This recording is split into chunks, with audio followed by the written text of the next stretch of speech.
me start with you, Frank. How significant will this feel for Chelsea, this win? It's always significant when you win a trophy, and you have to enjoy it, even if we all know that the Conference League has just been created, and it doesn't represent many things to the crowd, to the audience, and to the former football player that I am. But it's a trophy. It makes Chelsea entering the history of the only club who won all the cups, all the trophies.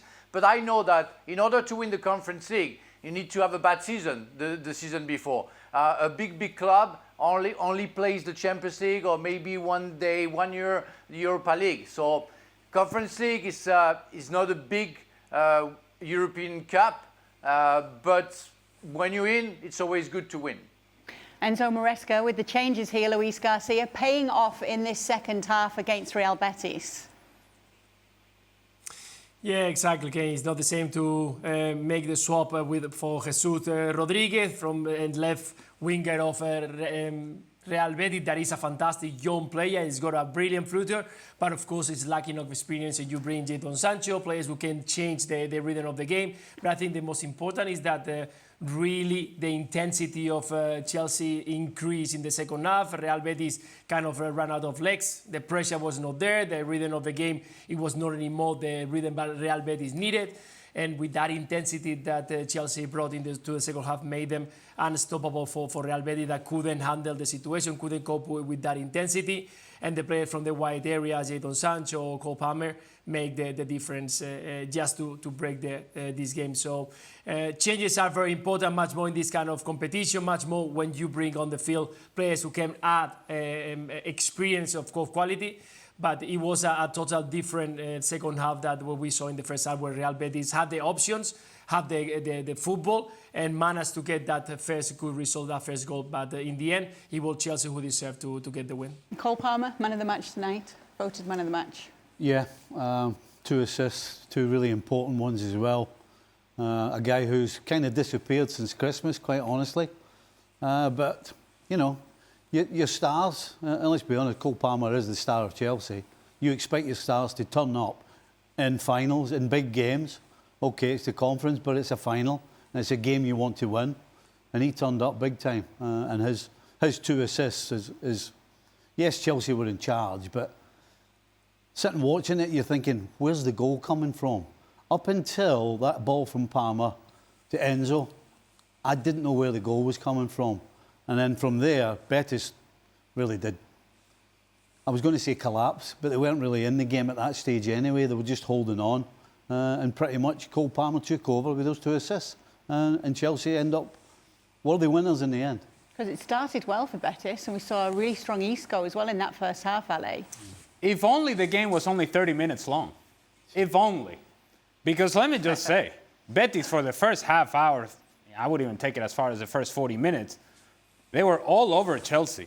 And they were pressing the ball higher up the field. And to your point, Isco looked like he was the best player in the world. And to be fair to Isco, he has had a really good season for Betis in La Liga.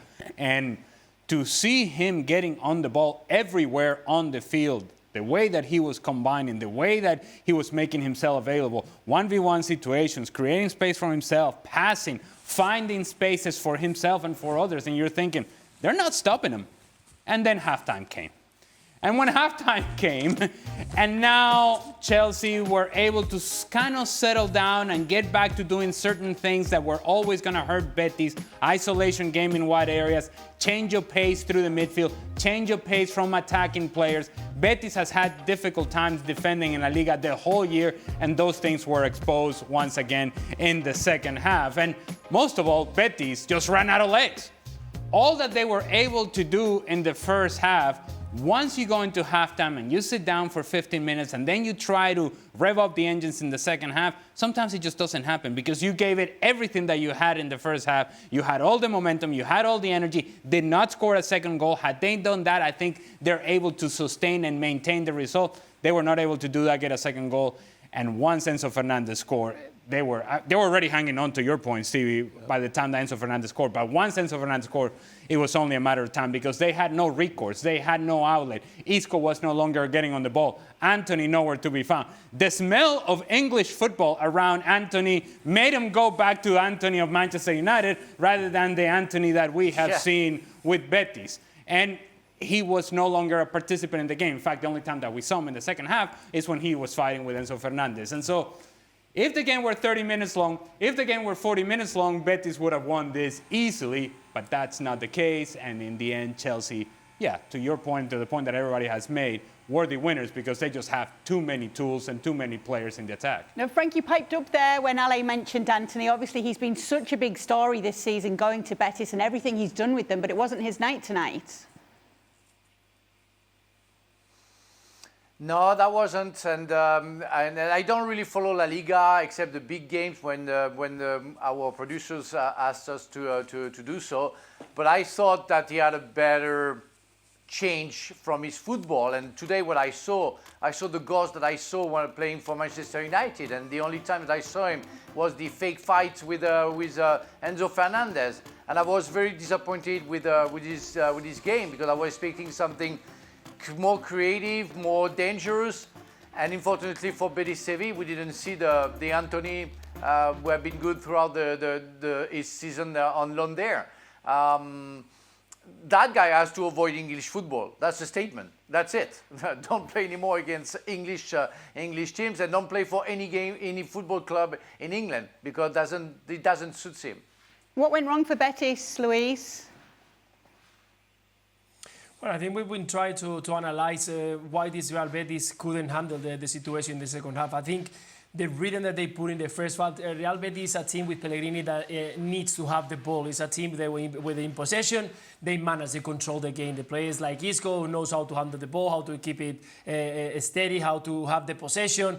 Antony today is true that he didn't have, he didn't show enough. I think that Chelsea prepared a special situation for that. Cucurella never went forward. He knew that he needed to stay there because Antony was hanging on the right side, waiting for the opportunity to grab the ball and make a quick transition. But that intensity that Real Betis brought into the first 45 is something that we haven't seen much during the La Liga season. It's a team that they need to slow down, have the possession, create the chances, and finally trying to find the end product. But today, they found the end product, but they ran out of legs in the second half. Something that Chelsea might be waiting for that one. I think the middle of the park, it was not anymore there. There was Johnny Cardoso was lost a little bit because he couldn't cope with all the players running into the middle of the field. I think that that was the most important point for Real Betis, not managing those transitions that Chelsea started creating.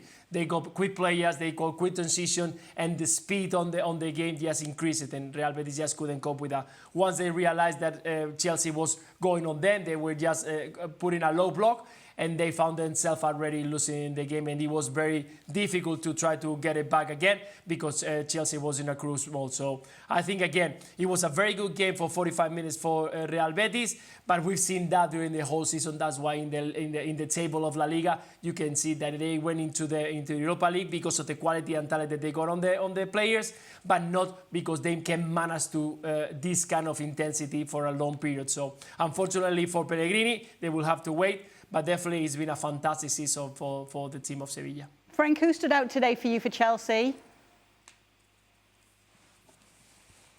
Who was good, is what you asked me? Yeah. Yeah, well, Cole Palmer, yes. Every time he touched the ball, I found that he was somebody special. Every time, even the first half when he couldn't find his partners, when they had the ball, always something was about to happen, and I really like. Of course, I have to mention Caicedo. I mean, the season that he had, it was very good. I was disappointed with Neto and Madueke. I was expecting much more. Fernandez also, first half, he wasn't there. Cucurella was very cautious, I would say. But yeah, Palmer was different one. I don't know what to think about Jackson. I mean, Jackson is a question mark. I mean, he's an enigma. He runs a lot. He can do crazy things. The guy wants to make a header, and as Ali mentioned, you know, he scored with his chest. I don't know what he does, but he scores goals. He sacrificed himself for the team. easy stuff become very difficult, and difficult things become sometimes easy. That guy is an enigma. But overall, what I have to say, Cole Palmer is it belongs to another planet, I have to say. So going back to Nico Jackson, who did score the go-ahead goal for Chelsea, there was word that Enzo Maresca had challenged him today to make it up to his teammates for the Premier League games that he'd missed through suspension. What was your take on what we saw from him today? Well, in the end, he scored the game winner, right? Yeah. And so, but to Frank's point, do you focus on the fact that he scored the game winner? Do you focus on the fact that he scored the game winner by accident? Do you focus on the fact that on the counterattack, when he's running away from defenders, and he's through on goal, and it's him and Adrian, the goalkeeper from Betis, and he just takes the most god-awful touch that you can think of.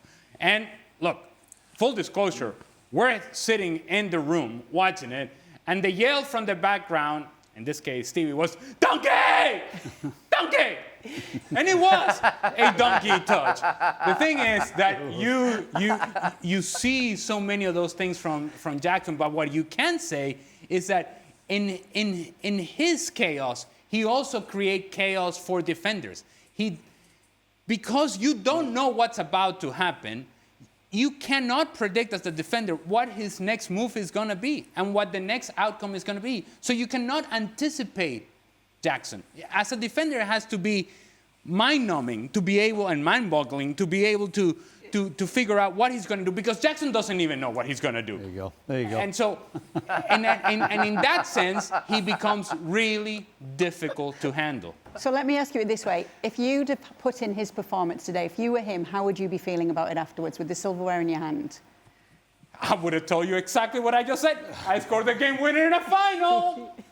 By accident, maybe, but the game winner nonetheless.